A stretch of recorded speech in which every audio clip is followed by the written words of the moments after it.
Pemirsa pecinta film komedi siap-siap tertawa terpinggal-pinggal nih oleh kelakuan absurd trio GJLS. Ada Rigen, ada Hifzi dan juga Rispo lewat film terbaru mereka bertajuk GJLS Ibuku Ibu-Ibu.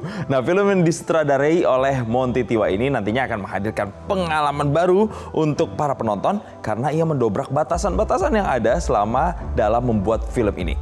Berikut kita simak liputan Konita Rahman untuk Anda.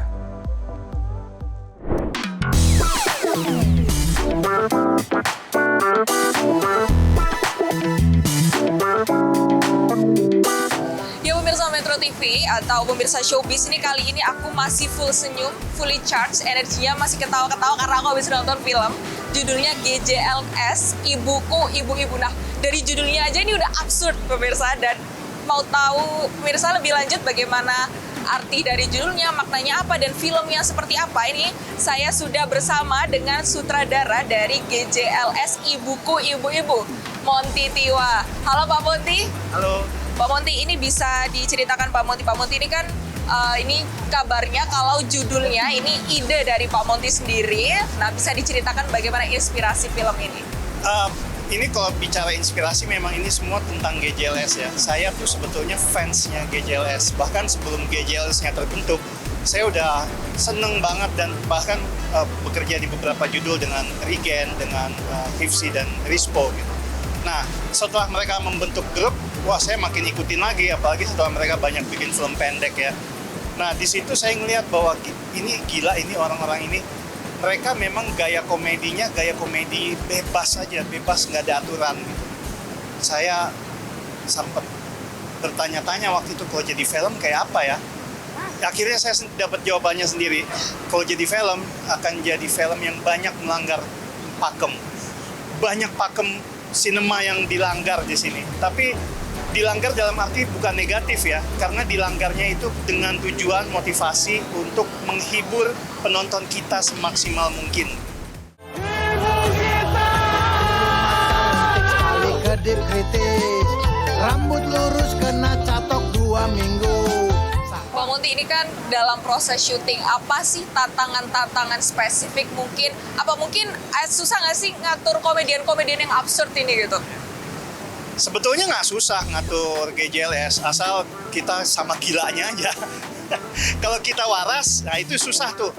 Nah, tapi ya itulah ya, mungkin salah satu positif dan keuntungan saya sebagai fans mereka gitu. Jadi ketika kita kerja sama bareng, waduh saya nyaman banget gitu karena ini yang saya mau gitu. Baru benar-benar berasa jadi fans garis keras tuh saat bikin film ini. Nah, dari Pak Monty sendiri, gimana sih cara biar bisa engage juga penonton-penonton yang nggak ngikutin GJLS biar bisa menikmatin film ini? Oke, jadi pertama saya ingin ini dulu ya, tegaskan apa sih GJLS, komedinya seperti apa. Nah, ini tafsiran saya. Tafsiran saya adalah komedi GJLS itu pertama absurd, kedua acak. Nah, bagaimana kita membentuk random dan absurd ini menjadi sebuah tontonan yang bisa ditonton enak selama 90 menit. Itu tantangan yang nggak mudah.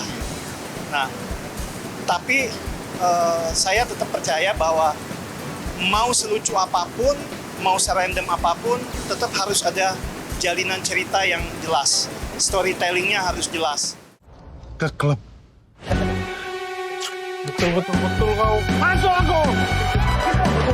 Oke, kalau ini kan bukan film pertamanya Pak Monty genre komedi. Nah, kalau dari GJLS Ibuku Ibu-Ibu, ada nggak sih spesialnya dari film ini? Spesialnya, aku rasa gini ya, ini film kita mesti definisiin ulang sih. Kalau untuk film ini, apakah ini film apa enggak sih? Karena ya itu tadi saya bilang ya, banyak aturan-aturan yang sebetulnya saya jaga betul selama 25 tahun syuting, ini saya langgar sendiri. Jadi pertanyaan ini saya minta waktu untuk saya kaji sendiri dulu ya. Mungkin 2-3 tahun lagi coba tanya ulang deh. Baru mungkin saya punya jawabannya. Intinya adalah ini film pertama dari jenisnya. Oke, Pak Monty, terakhir apa sih yang pengen disampaikan sama Pak Monty untuk penonton nanti yang bakal nonton film GJLS Ibuku Ibu-Ibu di bioskop mulai 12 Juni 2025?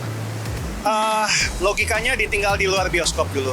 kita kawan-kawan yang nonton nanti harus siap untuk tidak siap. Karena segala sesuatu yang baru tentang film ini tidak bisa dipersiapkan untuk ditonton.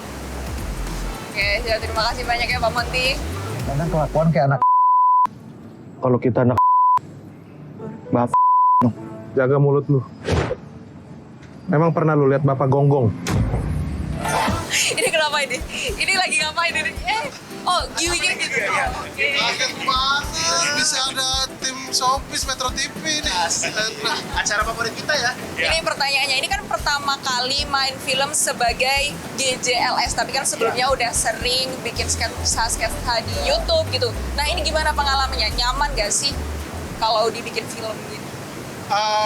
Nyaman sih, nyaman. Kita kayak apa ya, karena udah kebetulan biasa bikin sketsa-sketsa gitu, jadi di film tidak terlalu susah untuk adegan-adegan komedinya gitu, karena emang hampir seperti apa yang biasa kita lakuin gitu. Tapi kalau ngikutin naskah nih, kesusahan nggak kalau ngikutin naskahnya gitu? Untungnya nggak terlalu sih, karena kebetulan naskahnya itu juga kita develop bareng ya, jadi kita terlibat juga, jadi tetap dialog-dialognya tuh udah disesuaikan sama senyamannya kita. Ini katanya pengen khusus disutradarai sama Mas Monty. Nah ini setelah bekerja sama gimana pengalamannya? Happy banget dia, sesuai sama ekspektasi kita. Pak Monty Tiwa pasti akan memberikan ruang yang banyak buat kita, dan dia akan mengenal GJLS lebih jauh daripada mungkin sutradara lainnya gitu. Jadi ya enak banget syutingnya, benar-benar nyaman. Kita setiap mau berangkat syuting itu jujur kalau gue antusias banget, gue happy banget, selalu menunggu. Pulang tuh gue juga pengen buru-buru pulang. Jadi antusias juga gitu ya. Jadi saking happy, tapi gue beneran setiap mau syuting tuh, wah besok syuting nih gitu. Sama banget, gua maksudnya beberapa kali lah ya main film, alhamdulillah gitu. Tapi kayak di film GJLS ini tuh kayak, karena kita punya skrip nih, terus kita tuh udah hafalin skripnya gitu, udah tahu mau ngomong apa, dan banyak sekali kayak keajaiban pas syutingnya gitu, kayak improvnya, terus juga tiba-tiba ada apa lagi, surprise apa lagi. Jadi tiap hari tuh kayak antusias terus sih buat syutingnya. Oke, ini yang terakhir gimana pesan-pesan buat penonton yang bakalan nonton 12 Juni nanti, dan spill apakah bakal ada lanjutannya tuh gimana? Buat teman-teman yang akan nonton film GJLS, ibu-ibu, kalian itu udah pilihan tepat, karena kalian dijamin terhibur, ngakak, kocak, happy, dan ya ada sedikit pesan yang bisa diambil dari film ini. Dan ini jadi satu experience yang berbeda ya, karena Pak Mon juga bilang nih, selama dia berkarir berpuluh-puluh tahun, ini mungkin film yang dia tuh eksperimen sekali di film ini gitu. Ya betul. Ya pokoknya kalian datang, kalian coba lupain semua masalah yang ada, ke bioskop, kalian gak usah mikirin yang terlalu berat-berat, karena film ini ringan banget, enteng banget, kalian datang ketawa-ketawa, pulang bahagia. Itu jaminan dari saya. Oke, kalau misalnya penonton Showbiz Metro TV ini yang pengen recharge energi, yang kepengen ketawa-ketawa, jangan lupa tonton GJLS Ibuku Ibu-Ibu mulai 12 Juni 2025 di bioskop. Lu bisa gak sih tahan sejam aja nggak main judi? Gua kan main judi buat bayar pinjol, Gen. Pinjol juga gara-gara judol.